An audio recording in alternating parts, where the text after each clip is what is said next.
नमस्कार दोस्तों। बहुत बहुत स्वागत है आप सभी का हमारे चैनल में और मैं आपका दोस्त और होस्ट अजीत सिंह एक बार फिर से आप सभी का स्वागत करता हूं हमारे क्विज प्रोग्राम में जो है आज का क्विज नंबर 6, जहां हम बात करेंगे जीके और जीएस के लेटेस्ट एग्जाम पैटर्न्स के अनुसार और यूपीएससी एसएससी लेवल की और जो लेटेस्ट जीके जीएस है उसके प्रश्नों का क्रमवार तथ्यों सहित विश्लेषण उसी एग्जाम पैटर्न्स के अनुसार। ठीक है, तो चलिए आगे बढ़ते हैं आज की हमारी क्विज पर। और ये रहा प्रश्न नंबर 1। क्वेश्चन नंबर 1, स्वतंत्र अपव्यूहन का नियम को ध्यान में रखते हुए निम्न कथनों पर विचार करें। कथन ए क्या बोलता है? एक बच्चा है, देखिए जीएस का सबसे पहला क्वेश्चन, जीएस का यानी कि जनरल साइंस सामान्य विज्ञान का सबसे पहला क्वेश्चन है। स्वतंत्र अपव्यूहन का नियम को ध्यान में रखते हुए निम्न कथनों पर विचार करें। तो कथन ए क्या बोलता है यहाँ पर? एक बच्चा है जिसका नाम हम मान सकते हैं ए है, यानी कि ए जो है एक बच्चा है जो कि अभी मां के गर्भ में है। ठीक है, जो कि अभी अपनी मां के गर्भ में है।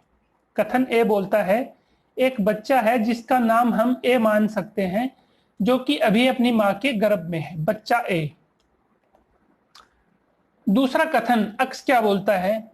उपरोक्त बच्चे के पिता अक्स, अक्स जो है वो बच्चे का पिता है जो कि कद में लंबे तथा उनका रंग सांवला है। पिता जो है कद लंबा तथा रंग सांवला। क्लियर?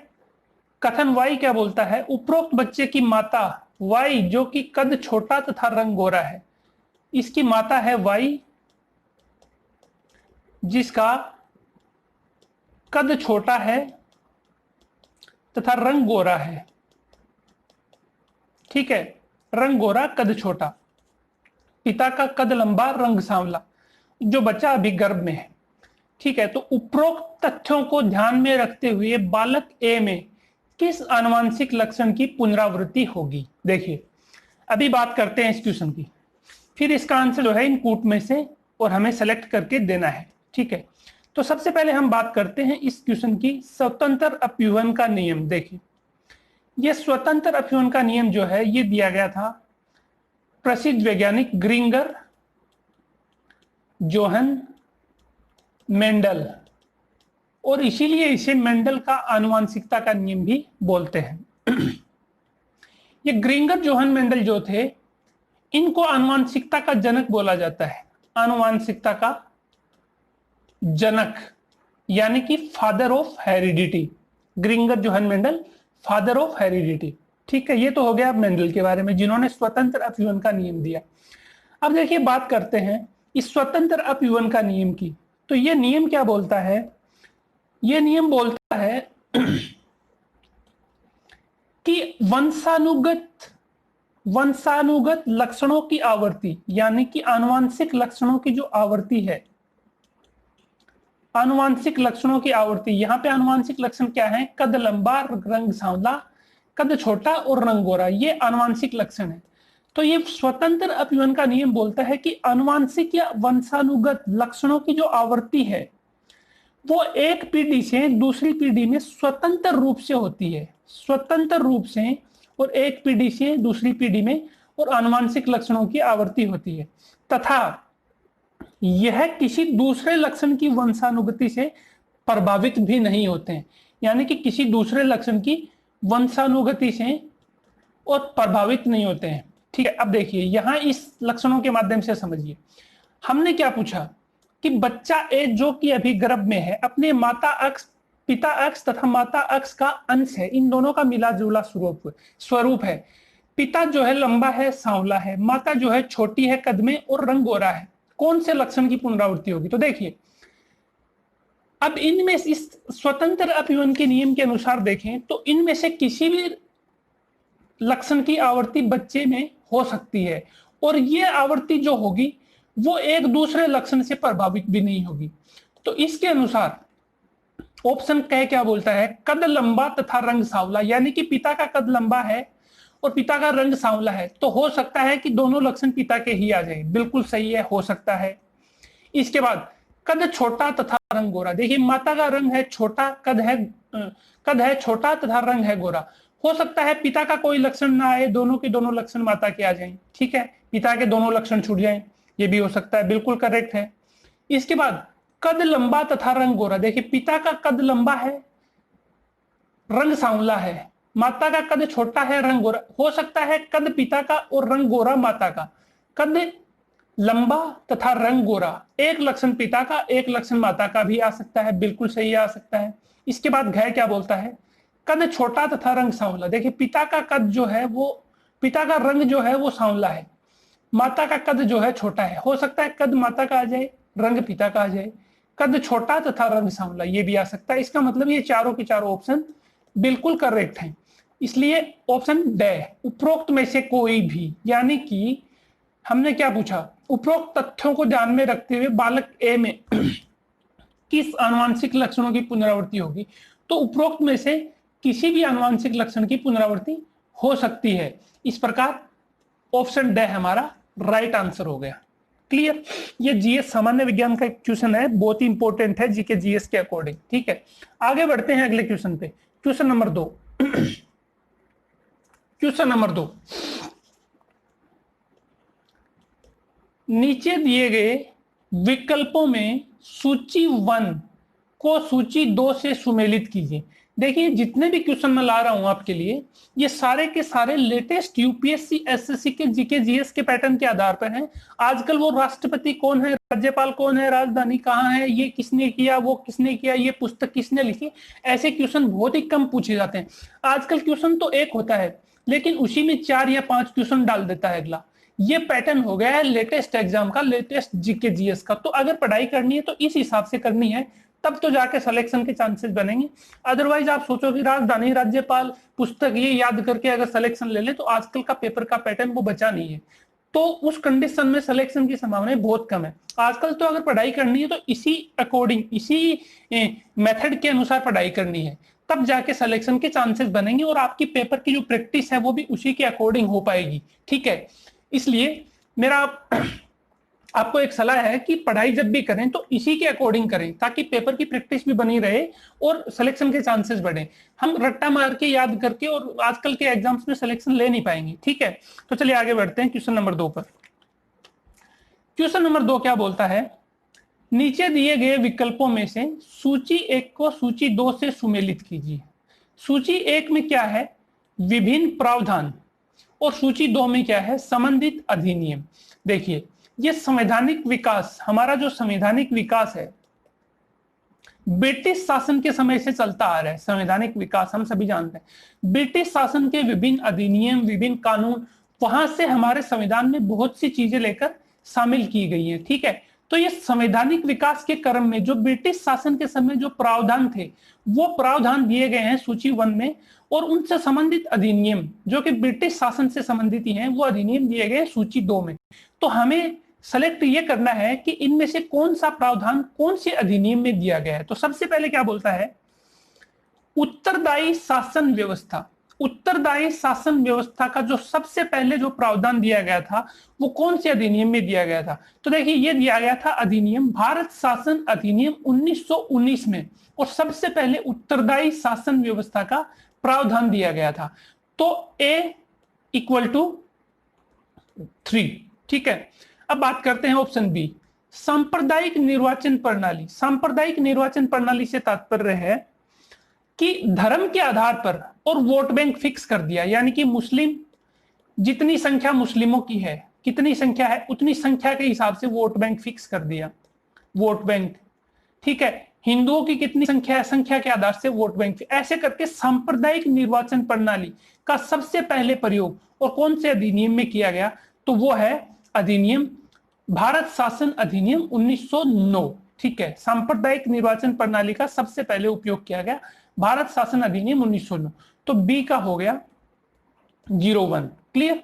अब आगे बढ़ते हैं, तीसरा, प्रांतीय स्वायत्तता, यानी कि प्रांतों को कुछ मामलों में स्वायत्तता दी गई। स्वायत्तता से इन द सेंस जैसे अभी प्रांतीय स्वायत्तता की बात करें तो हमारे यहाँ संघ सूची, राज्य सूची और समवर्ती सूची, ये 3 सूचियां हैं। संघ सूची पे कानून बनाता है केंद्र, राज्य सूची पे कानून बनाता है राज्य, लेकिन किसी विवाद की स्थिति में और केंद्र का कानून राष्ट्रीय महत्व के विषयों पर केंद्र कानून राज्य सूची पर भी बना सकता है। ठीक है, ऑल ओवर राज्य बनाएंगे, लेकिन राष्ट्रीय महत्व का अगर कोई विषय है तो राज्य सूची पर भी केंद्र कानून बना सकता है। संघ सूची पर पूरी तरह केंद्र कानून बनाएगा, समवर्ती सूची पर और दोनों कानून बनाएंगे, केंद्र तथा राज्य दोनों कानून बनाएंगे विवाद की स्थिति में, और केंद्र का कानून मान्य होगा। यह है संघ सूची, राज्य सूची, समवर्ती सूची। तो इसी को बोलते हैं प्रांतीय स्वायत्तता। तो इस संघ सूची, राज्य सूची और समवर्ती सूची यानी कि इस प्रांतीय स्वायत्तता का सबसे पहला प्रावधान और कब किया गया, तो वो किया गया भारत शासन अधिनियम 1935 में। तो सी का हो गया ऑप्शन 3।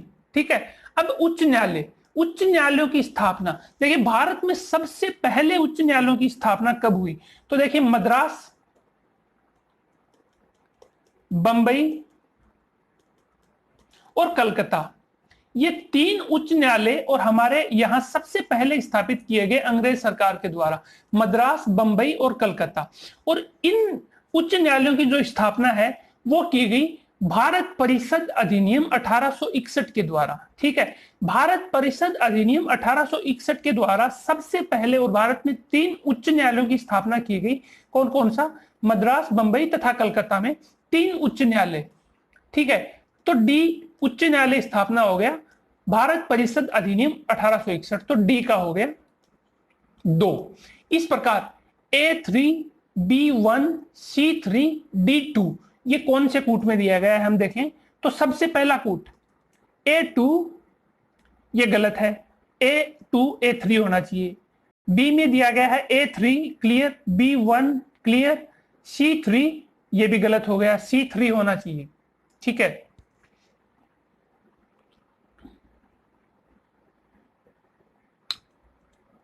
C4, यस C3 नहीं है, C4 होगा। ठीक है, 3 तो ए का हो गया, तो सी का हो गया 4।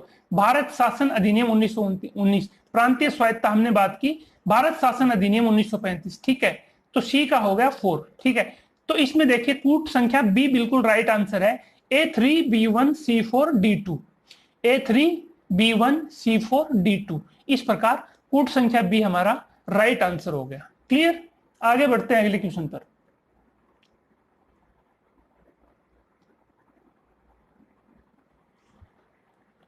क्वेश्चन नंबर 3, निम्नलिखित कथनों पर विचार करें। ठीक है, कथन, ये देखिए कथन और कारण वाला क्वेश्चन आ गया। इस प्रकार के क्वेश्चन में हमने पहली क्विज में बात की थी। सबसे पहले हमें देखना है कथन तथा कारण, इनमें से कौन सा सही है, कथन सही है या कारण सही है या फिर दोनों ही सही है। अगर एक सही है तो आंसर सीधा सीधा बन जाएगा हमारा कि कथन ए सही है, कारण आर गलत है। अगर कथन गलत है, कारण सही है, तो क्वेश्चन आंसर बन जाएगा कथन ए गलत है, कारण आर सही है। ठीक है, लेकिन अगर दोनों सही हैं तो उसके बाद हमारा आंसर बनेगा, तो उसमें इन दोनों में आपसी संबंध भी हमें ढूंढना पड़ेगा कि दोनों सही तो हैं, लेकिन इन दोनों में क्या आपसी संबंध दिया हुआ है, उस संबंध को भी हमें ढूंढना पड़ेगा दोनों सही होने की कंडीशन में। ठीक है, तो इस प्रकार के प्रश्न के आंसर ऐसे दिए जाते हैं। सबसे पहले हम बात करें कथन ए की। देखिए कथन ए क्या बोलता है, धौली अभिलेख से ज्ञात होता है कि सम्राट अशोक का राजत्व लोक कल्याणकारी राज्य की अवधारणा को प्रस्तुत करता है। धौली अभिलेख से ज्ञात होता है कि सम्राट अशोक का राजत्व लोक कल्याणकारी राज्य, देखिए सब पे ध्यान दीजिए, लोक कल्याणकारी राज्य, इसकी हम परिभाषा की भी बात करेंगे क्या होता है, कि अवधारणा को प्रस्तुत करता है। कथन एक क्लियर। कारण आर क्या बोलता है, अभिलेखीय साक्ष्यों के अनुसार सम्राट अशोक के शासनकाल की मुख्य विशेषता सारी प्रजा ही मेरी संतान है, सारी प्रजा ही मेरी संतान है, ऐसी विशेषता और अभिलेखीय साक्ष्यों के अनुसार सम्राट अशोक के शासनकाल की है। ये 2 हो गए कथन कारण। अब देखिए इनकी बात करें सबसे पहले हम, तो सबसे पहले तो हम बात करते हैं कथन की। तो धौली अभिलेख, धौली अभिलेख, ये धौली अभिलेख जो है ये धौली पहाड़ी, धौली पहाड़ी पूरी जिला ओडिशा में, ओडिशा राज्य में पुरी जिले के अंतर्गत और धौली पहाड़ी पर यह धौली अभिलेख पाया गया है। ठीक है, ये धौली अभिलेख जो है ये सम्राट अशोक से संबंधित अभिलेख है, सम्राट अशोक। ठीक है, इस धौली अभिलेख की खोज जो है वो साहित्यकार कीटो द्वारा, खोज किसने की? कीटो ने। कब की? 1837 में। ठीक है, तो ये तो था धौली अभिलेख। अब इसको धौली वृहत अभिलेख भी बोलते हैं। धौली वृहत अभिलेख क्यों बोलते हैं? क्योंकि ये जो धौली अभिलेख है ये 3 पहाड़ियों पर और 3 चट्टानों पर खुदा हुआ है। 3 पहाड़ियों की 3 चट्टानों पर खुदा हुआ है, इसलिए इसको वृहत यानी बड़ा धौली वृहत अभिलेख के नाम से भी जाना जाता है। इसकी जो लिपि है वो है ब्राह्मी लिपि तथा भाषा है प्राकृत। यहां मैं ये भी बता दूं आपको कि सम्राट अशोक के जितने भी अभिलेख अब तक मिले हैं उनमें सर्वाधिक अभिलेखों में और ब्राह्मी लिपि तथा प्राकृत भाषा का ही इस्तेमाल हुआ है। बहुत कम अभिलेख ऐसे हैं जिनमें खरोष्ठी लिपि का इस्तेमाल हुआ है। अधिकतम अभिलेखों में और ब्राह्मी लिपि तथा प्राकृत भाषा का इस्तेमाल हुआ है। ठीक है, तो इस धौली अभिलेख में भी क्या है? ब्राह्मी लिपि तथा प्राकृत भाषा, भाषा प्राकृत, लिपि ब्राह्मी, इसी का इस्तेमाल हुआ है। क्लियर? अब देखो, बात करें धौली अभिलेख की, तो इस धौली अभिलेख में जो है सम्राट अशोक के द्वारा कलिंग के अधिकारियों को, कलिंग जो राजधानी थी गुप्त वंश की, सम्राट अशोक की, कलिंग के अधिकारियों को और यह निर्देश दिया गया है सम्राट अशोक के द्वारा कि जनता के कल्याण हेतु, जनता के कल्याण हेतु कार्य करें, कल्याण हेतु कार्य करें। क्योंकि समस्त जनता, इसमें लिखा गया है बिल्कुल क्लियर कि समस्त जनता जो है वो मेरी प्रजा है, मेरी संतान है, सॉरी मेरी संतान है। समस्त जनता जो है मेरी संतान है, इसलिए कलिंग के अधिकारियों को इस अभिलेख के द्वारा सम्राट अशोक के द्वारा निर्देश दिया गया कि वो जनता के कल्याण के लिए कार्य करें, क्योंकि समस्त जनता मेरी संतान है। देखिए, दोनों के दोनों कथन और कारण यहाँ क्लियर हो जाते हैं।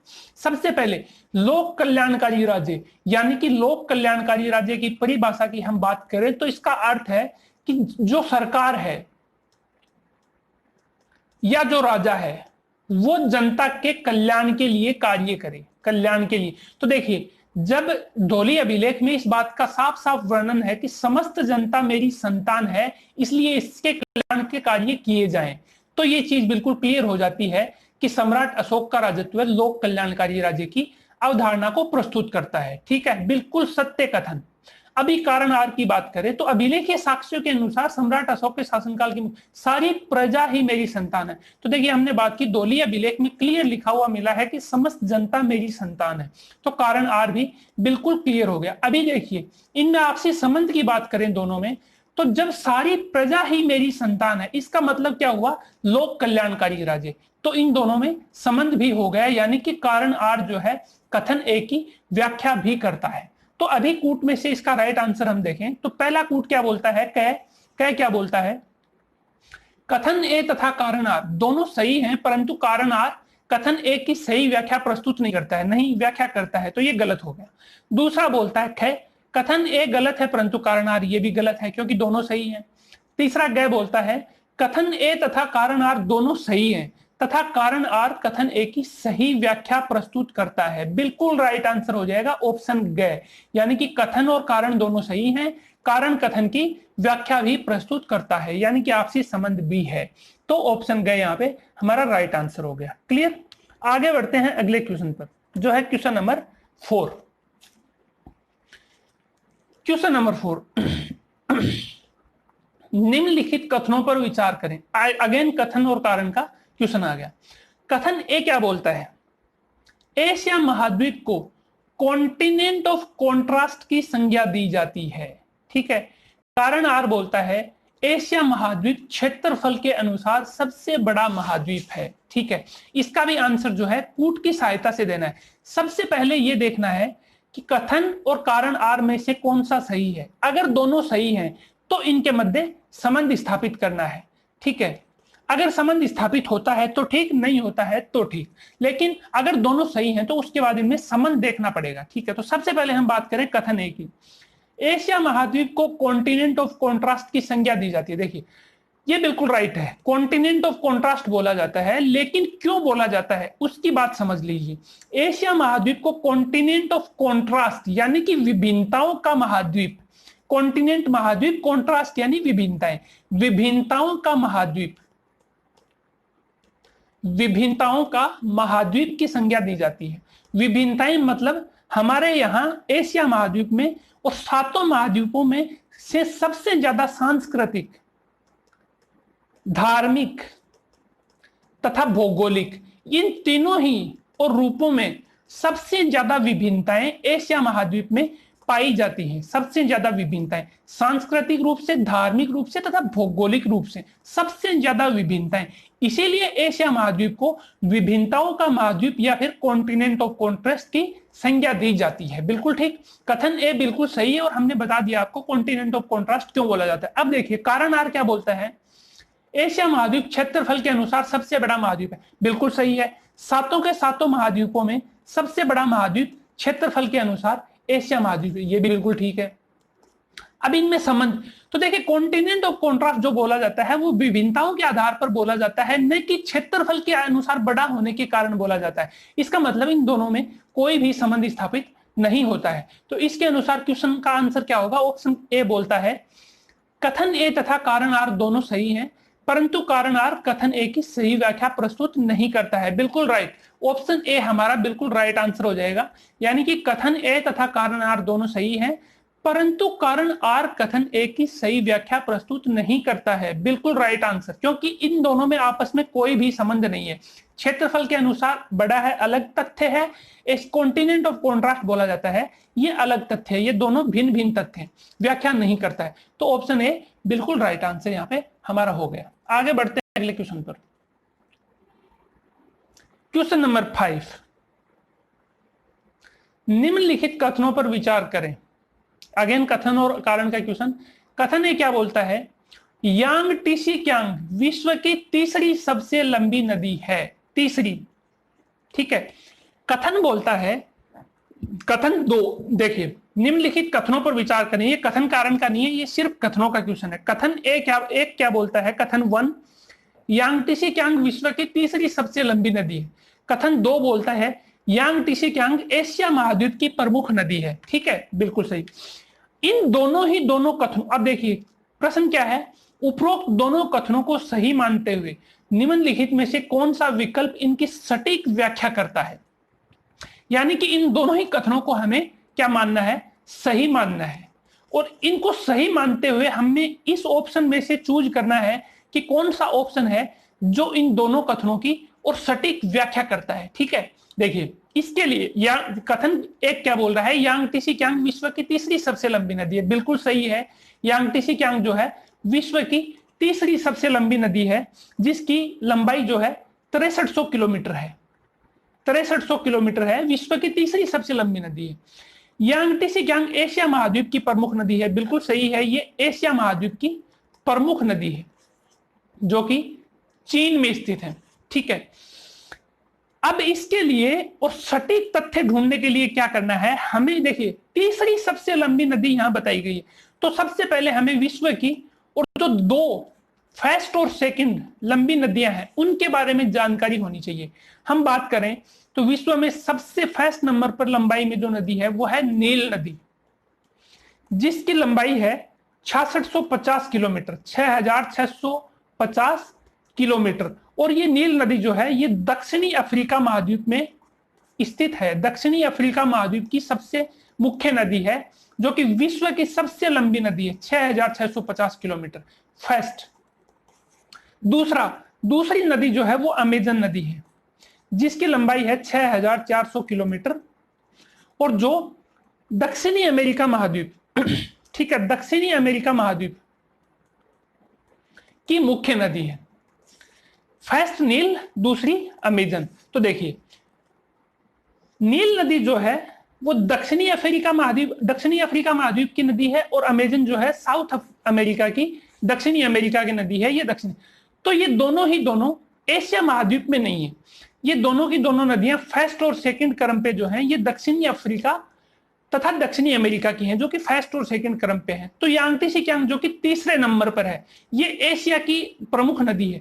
तो इसका सीधा सीधा तात्पर्य क्या हो गया, यांगटी सिकियांग जो कि विश्व में तीसरे स्थान पर है, वो एशिया महाद्वीप में प्रथम स्थान पर है, एशिया की प्रथम स्थान पर है, यानी कि एशिया की सबसे लंबी नदी है। तो इनमें से देखिए ऑप्शन बी क्या बोलता है, यह एशिया महाद्वीप की सबसे लंबी नदी है, यानी कि ऑप्शन बी जो है ये इस दोनों कथनों की सटीक व्याख्या करता है। यांगटी सिकियांग विश्व की तीसरी सबसे लंबी नदी है, एशिया महाद्वीप की प्रमुख नदी है, साथ ही साथ ये एशिया महाद्वीप की सबसे लंबी नदी है। ठीक है, विश्व की तीसरी है लेकिन एशिया महाद्वीप की फर्स्ट है, सबसे लंबाई में सबसे लंबी। तो ऑप्शन बी जो है इन दोनों कथनों की सटीक व्याख्या यहां पे करता है। इस टाइप के क्वेश्चन आते हैं जीके और जीएस में आजकल के एग्जाम्स में, एसएससी और यूपीएससी के पैटर्न्स में। ठीक है, तो हमें इसी के अकॉर्डिंग पढ़ाई करनी है। तो ये वीडियो थोड़ा सा लेंदी हो चुका है। अभी हम 5 क्वेश्चन यहाँ डिस्कस किए हैं, अभी अगले 5 क्वेश्चन हम अगले क्विज में डिस्कस करेंगे, सेम इसी क्विज से, और अगले 5 क्वेश्चन 10 क्वेश्चनों के हम क्विज बनाते हैं जिसमें से 5 क्वेश्चन ऑलमोस्ट